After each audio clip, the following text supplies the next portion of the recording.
ప్రభావతిని arrest చేయించిన రోహిణిని చంప పగలగొట్టిన Manoj. Hello friends, మీ favourite serial గుండె నిండా గుడిగంటల్లో రాబోయే కథలో ఏం జరగబోతుందో ముందుగానే మీరు తెలుసుకోవాలనుకుంటే తప్పకుండా మా ఛానల్ని సబ్స్క్రైబ్ చేసుకోండి. సీరియల్ చూస్తున్నారు కానీ సబ్స్క్రైబ్ చేసుకోవడం లేదు. సబ్స్క్రైబ్ చేసుకొని పక్కనే ఉన్న గంట సింబలపై ఆల్ అని క్లిక్ చేయండి. ప్రభావతి విషయంలో రోహిణి తీసుకున్న నిర్ణయం కరెక్టేనా కాదా అనేది ఖచ్చితంగా కామెంట్ చేయండి. వీడియో నచ్చితే తప్పకుండా లైక్ చేయండి.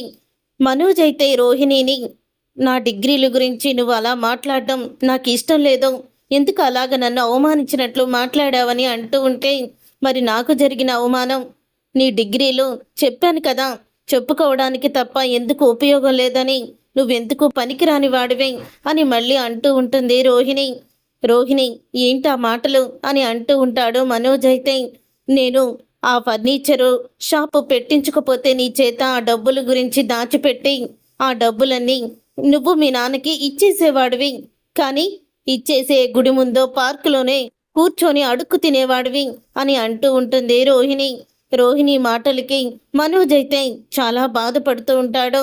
అప్పుడే మాటలన్నీ విన్న ప్రభావతి, అంటే నువ్వు ఫర్నిచర్ షాపు తెలివిగా పెట్టించావు కాబట్టి వీడు ప్రయోజకుడిగా అయ్యాడు, బిజినెస్ మ్యాన్ అయ్యాడు, లేకపోతే వీడికి ఏది చేత కాదనుకుంటున్నావా అని అంటూ ఉంటుంది ప్రభావతి.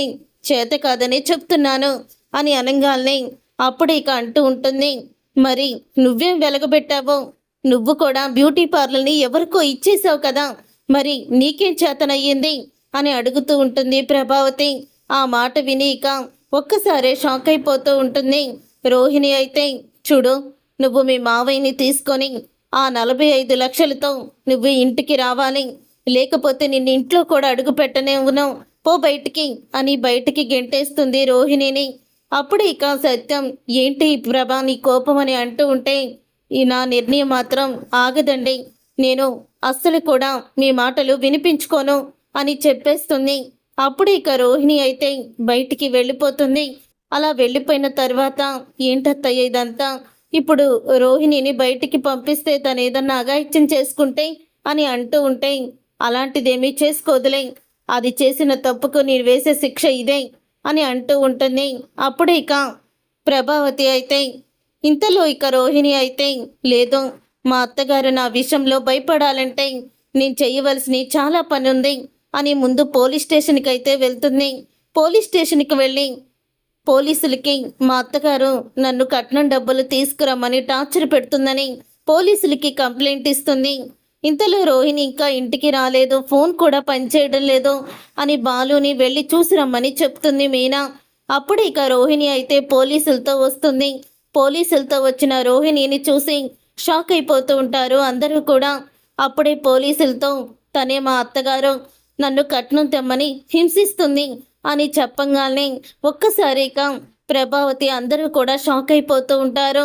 ఇంతలో మనోజ్ అయితే, ఏంటి మా అమ్మ నిన్ను కట్నం తమ్మని హింసిస్తుందా అని అడుగుతూ ఉంటే, అవును హింసిస్తుంది అని చెప్పి అంటూ ఉంటుంది రోహిణి. అప్పుడేక మనోజ్ అయితే రోహిణి చంప పగలగొడతాడు. రోహిణి చంప పగలగొట్టి ఇలా అంటూ ఉంటాడు, మా అమ్మ నిన్ను హింసిస్తుందా, మీనా కన్నా శృతి కన్నా నిన్నే నెత్తిన పెట్టుకుంది కదా, అలాంటి మా అమ్మ మీద నువ్వు పోలీస్ కేసు పెట్టి అరెస్ట్ చేయించడానికి తీసుకొస్తావా, మా అమ్మ నిన్ను హింసించిందని, అలాగే నిన్ను ఏ తప్పు చేయకుండానే కొట్టిందని, బాధ పెట్టిందని, కట్నం తెమ్మందని నువ్వు సాక్ష్యాలతో సహా నిరూపించు, నువ్వు పోలీసుల్ని తీసుకొచ్చానని గొప్పగా అనుకుంటున్నావేమో, తర్వాత పరిస్థితి చాలా దారుణంగా ఉంటుంది అని అంటూ ఉంటాడు మనోజ్. అయితే మనోజ్కి ఏమీ చేత కాదన్నావు కదా, ఈ మనోజ్ అంటే ఏంటో చూపిస్తాను అంటూ ఇక మనోజ్ అయితే రోహిణికి వ్యతిరేకంగా ఉండి షాక్ ఇస్తాడు. చూసారుగా ఫ్రెండ్స్, రాబోయే కథలో ఖచ్చితంగా ఇలాగే జరగబోతుంది. మరి ప్రభావతి మీద ఇలాగే రోహిణి కంప్లైంట్ ఇచ్చి అరెస్ట్ చేయించడం కరెక్టే అంటారా? కరెక్టో కాదో ఎస్ అని, కరెక్ట్ అయితే ఎస్ అని, కాకపోతే నో అని కామెంట్ సెక్షన్లో కామెంట్ చేయండి.